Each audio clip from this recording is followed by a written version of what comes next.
परसों करवा चौथ है और उस दिन तुम्हारे और भोजराज के बीच सारे पर्दे हट जाएंगे। उस दिन तुम भोजराज को अपना पति मानकर उसे अपना चेहरा दिखाओगी।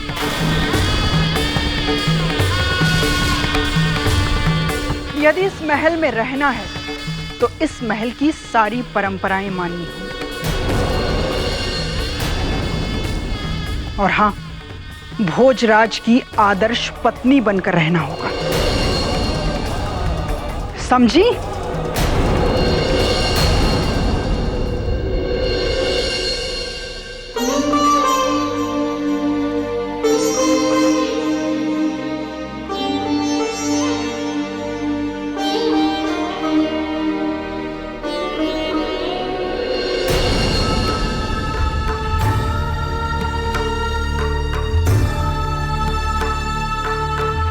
मुझे इस तरह उनसे झगड़ा नहीं करना चाहिए था।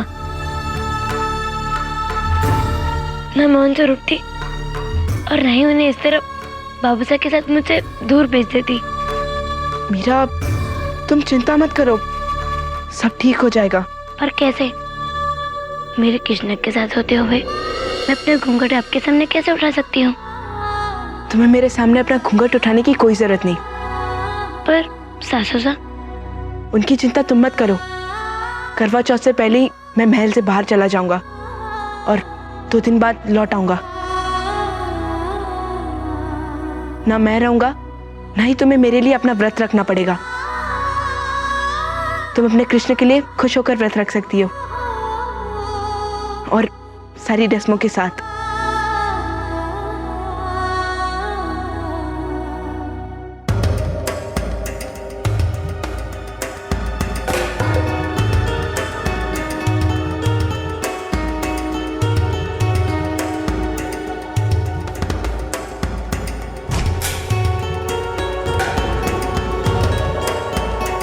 क्या बात है जीजी सा, चेहरे से इतनी खुशी क्यों छलक रही है? अच्छा हुआ जो मैंने रतन सा को बुलाया। अब मूर्ति तो गई और मीरा को नियंत्रित करने की चाबी अब मेरे हाथों में है। आज मैं मीरा के होश उड़ाकर आ रही। मतलब? मैंने मीरा को चेतावनी दी कि उसे यदि इस महल में रहना है तो उसे इस करवा चौथ की रात को भोजराज के सामने हमेशा हमेशा के लिए अपना घूंघट हटाना पड़ेगा।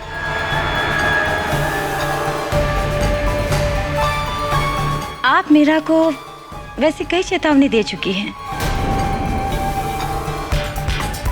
कल मेहंदी की रस्म के साथ साथ करवा चौथ की सारी रस्में शुरू हो रही है।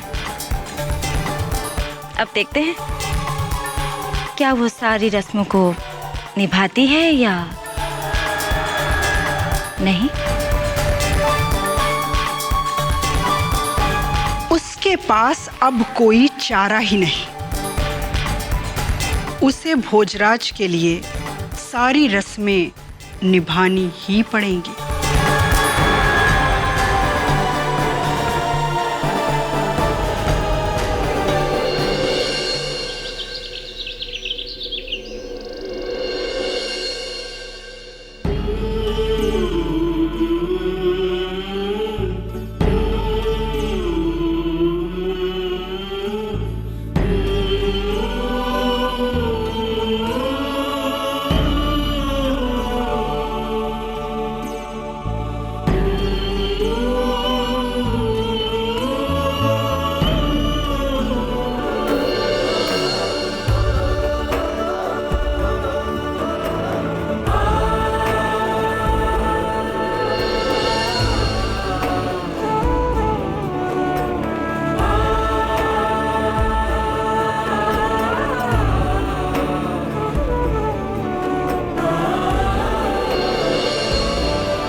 ये आपकी पहली करवा चौथ की मेहंदी है।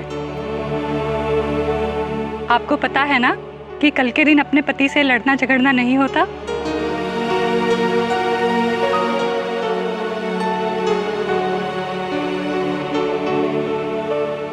और करवा चौथ की रात को चंद्रमा के सामने जब तक पति का चेहरा ना देख लो तब तक पानी का घूंट भी नहीं लिया जाता और ना ही अन्न का दाना मुंह में लिया जाता है।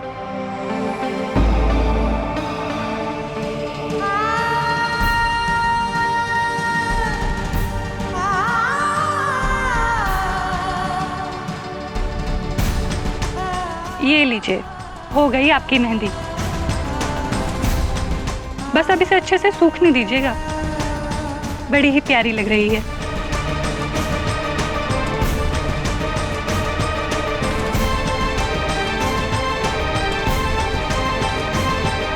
चंद्रमा के सामने जब तक पति का चेहरा ना देख लो तब तक पानी का घूंट भी नहीं लिया जाता।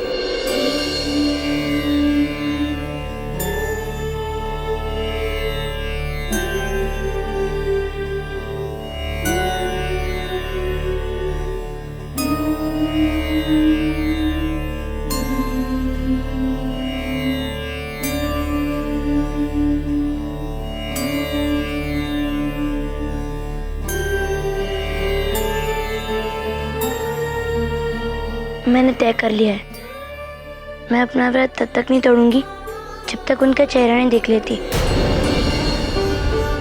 अब चाहे जो कुछ भी हो जाए, कल रात उन्हें मुझे दर्शन देने ही पड़ेंगे। पर मीरा वो नहीं कुंवर से मुझे कुछ नहीं सुनना। कल रात मेरे गोपाल को मुझे अपना चेहरा दिखाना ही होगा और जब तक वो मेरे सामने नहीं आएंगे मैं एक घुट पानी भी नहीं पीऊंगी।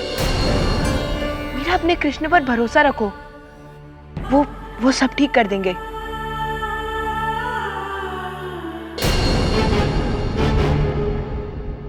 मैं चलता हूँ,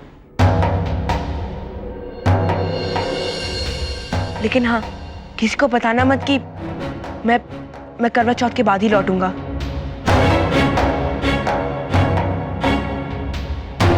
अपना ख्याल रखना मीरा।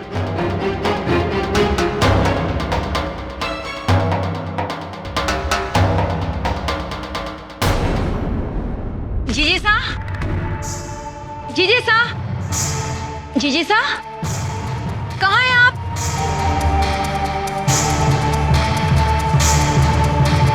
जीजी सा कहाँ है? वो मीरा के कक्ष की ओर गई है।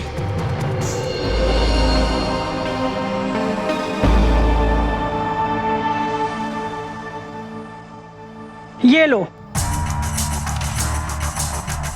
शगुन है।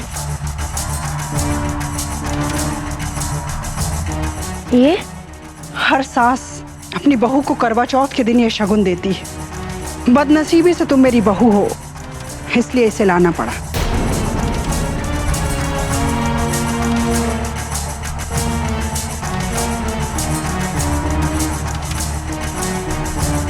भोजराज कहाँ है?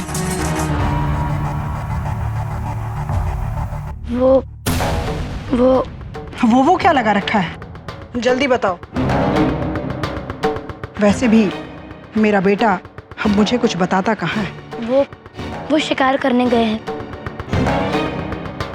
शाम तक वापस आ जाएंगे। झूठ क्यों बोल रही हो मीरा? बता क्यों नहीं देती कि करवा चौथ के पहले वो लौटेंगे नहीं?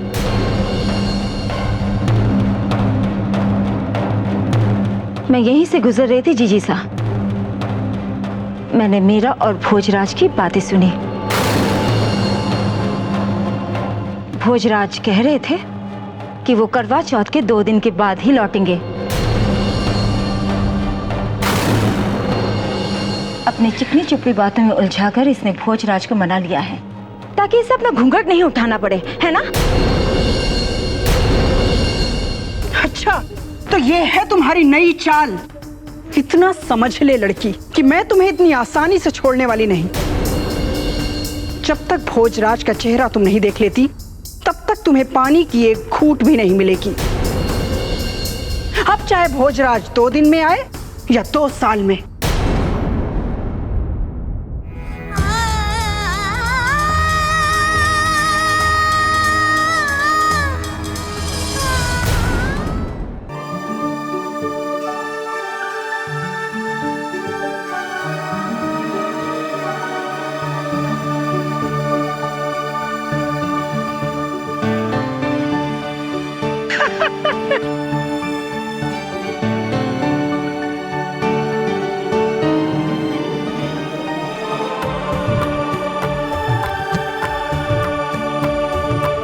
वालेकुम राजमाता। जीते रहो। आप यहाँ? बस यूं ही खड़े खड़े तुम्हारा अभ्यास देख रही थी। एक बात पूछूं?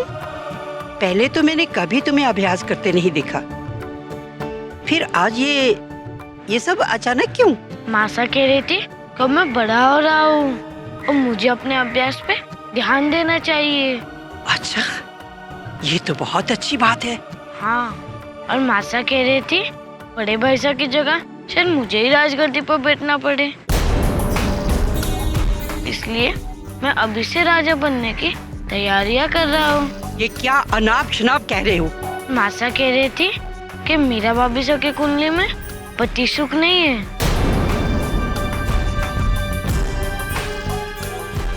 कहाँ है तुम्हारी माँ? पता नहीं। वैसे दादी साहब, पति सुख नहीं है इसका क्या मतलब होता है? कुछ नहीं, ये सब बेकार की बातें हैं।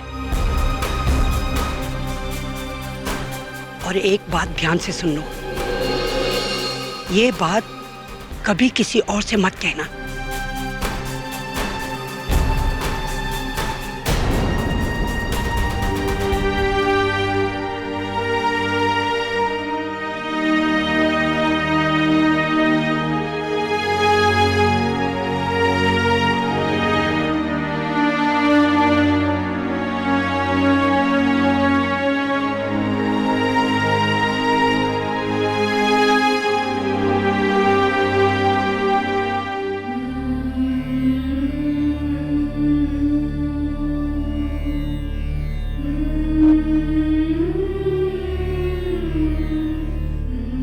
मैं तुम्हें मनाने की कोशिश नहीं कर रही, बस ये कहना चाह रही थी कि तुम कल रात चांद निकलते ही किसी भी तरह मुझे अपना चेहरा दिखा देना। बस एक बार मुझे अपने दर्शन दे देना।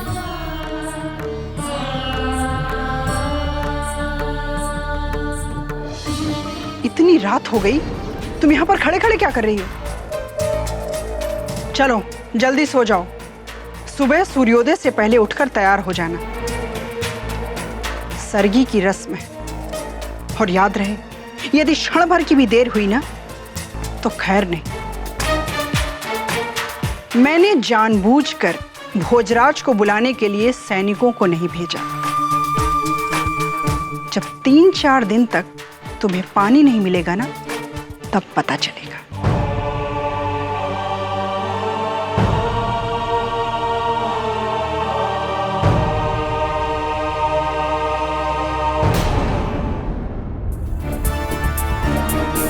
मासा कह रही थी कि मीरा भाभी साहब की कुंडली में पति सुख नहीं है।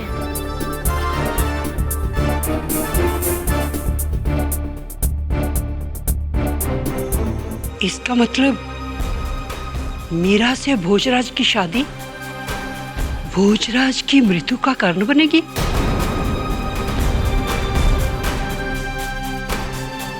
नहीं, ये नहीं हो सकता, नहीं हो सकता। घड़ी खा मामा साहब, आपने हमें बुलाया? नहीं, हमने करमेतन को बुलाया था। कहाँ है वो? वो तो सो गई। मुझसे कहें, कोई खास काम था?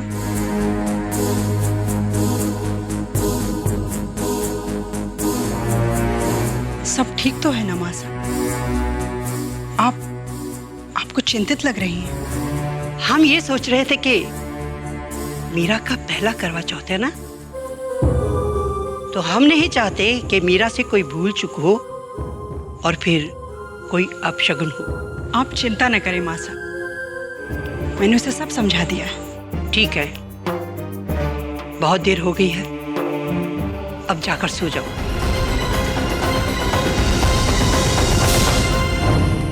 चिंता कैसे ना करूं बहू, अगर मीरा की कुंडली वाली बात सच निकली तो अनर्थ हो जाएगा।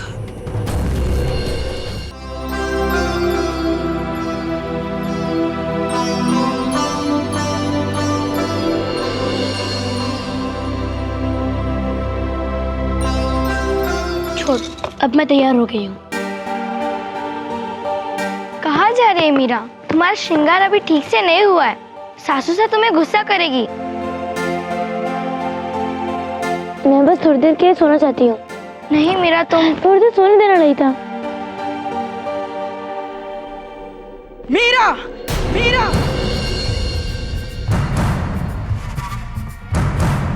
तुम अब तक सो रही हो? तुम पत्नी होने के नाम पर कलंक हो।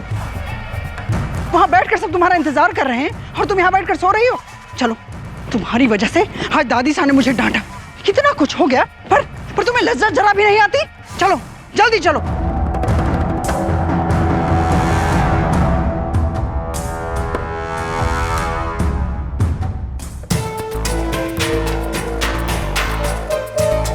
आपकी बहू को श्रृंगार करने की भी समझ नहीं क्या?